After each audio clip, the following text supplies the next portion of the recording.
제20대 대통령 선거에서 윤석열 국민의힘 후보가 당선되면서 새 정부의 부동산 정책에 따라 집값이 어떻게 흘러갈지가 초미의 관심사로 떠오르고 있습니다. 문재인 정부가 강력한 수요 억제 정책을 폈다가 실패한 뒤 후반부에 들어서면서 공급 확대로 돌아섰다면 윤석열 정부는 처음부터 대규모 공급 확대와 함께 도심 재건축, 재개발 규제 완화를 강조한다는 점에서 큰 차이를 보이고 있는데요. 윤석열 당선인의 부동산 관련 공약도 집값 안정을 목표로 만들어졌습니다. 문재인 정부의 가장 큰 실정이 부동산 정책이었고 이로 인해 서민들의 고통이 가중됐다고 판단하고 있기 때문입니다. KB국민은행 2월 통계에 따르면 서울시 평균 아파트값은 12억 6,891만 원을 기록했습니다. 문재인 정부 출범 전인 2017년 4월 6억 215만 원이었던 것과 비교하면 2배 넘게 올랐는데요. 강북권 평균 아파트값도 10억을 넘어섰고 서울 전셋값 역시 평균 6억 7,257만 원이라 서민이 감당하기 버거운 수준입니다. 윤석열 정부는 대규모 공급 확대를 통한 시장 안정에 초점을 맞추고 있습니다. 윤 당선인은 임기 내 250만 가구의 신규 주택을 공급한다는 주택정책 공약을 내놓은 바 있습니다. 수도권에만 130만에서 150만 가구를 공급한다는 계획을 세운 것도 수도권 집값 안정이 절실하다고 판단했기 때문입니다. 전문가들은 주택 공급 확대와 집값 고점 인식, 기준금리 인상 등의 현 여건을 감안할 때로 문재인 정부에서 나타났던 급격한 집값 상승 양상은 나타나지 않을 것으로 보고 있습니다. 윤석열 정부는 단기적 집값 안정을 위해 다주택자 양도세 중과 한시적 유예도 추진할 전망입니다. 윤 당선인은 앞서 다주택자에 대해 양도소득세 중과세율 적용을 최대 2년간 한시적으로 배제하는 방안을 공약으로 밝힌 바 있습니다.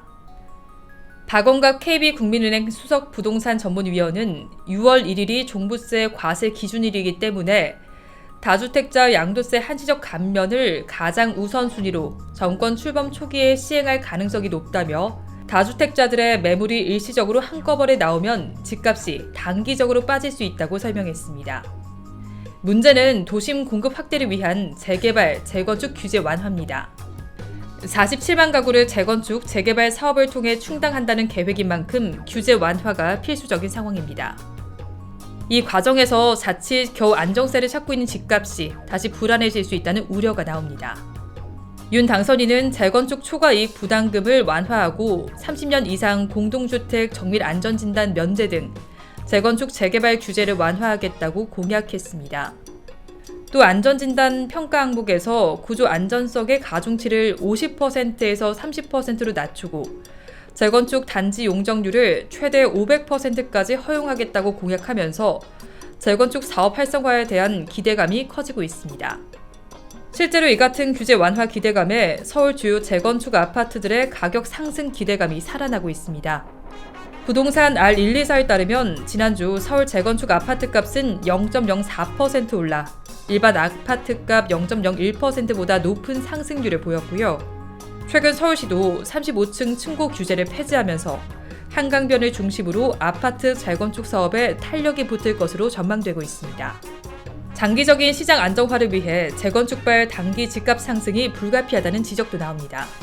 이에 따라 집값 상승을 최소화하는 쪽으로 세밀한 정책 추진이 필요하다는 설명입니다. 전월세 시장을 안정화시키는 것도 윤석열 정부가 당면한 최대 부동산 과제 중 하나입니다. 임대차법은 세입자 보호라는 좋은 입법 취지에도 불구하고 전세값이 급등하는 부작용으로 오히려 세입자 시름을 키웠다는 비판이 나오고 있습니다. 특히 2020년 7월 도입된 계약 갱신 청구권의 계약 갱신이 만료되는 내년 7월 전후로 전세값이 크게 뛸 것을 우려하는 목소리가 큽니다. 전세값이 요동치면 집값을 밀어 올리는 불안 요인으로 작용합니다. 이은형 대한건설정책연구원 책임연구원은 정책은 누구나 쉽게 이해하고 실무도 단순 명확해야 하지만 계약 갱신 청구권은 그렇지 못한 것이 현실이라며 임대차 3법은 폐지를 포함한 전면적인 재논의가 필요하다고 지적했습니다. 이상 다른 부동산 뉴스였습니다. 좋아요와 구독 부탁드립니다. 고맙습니다.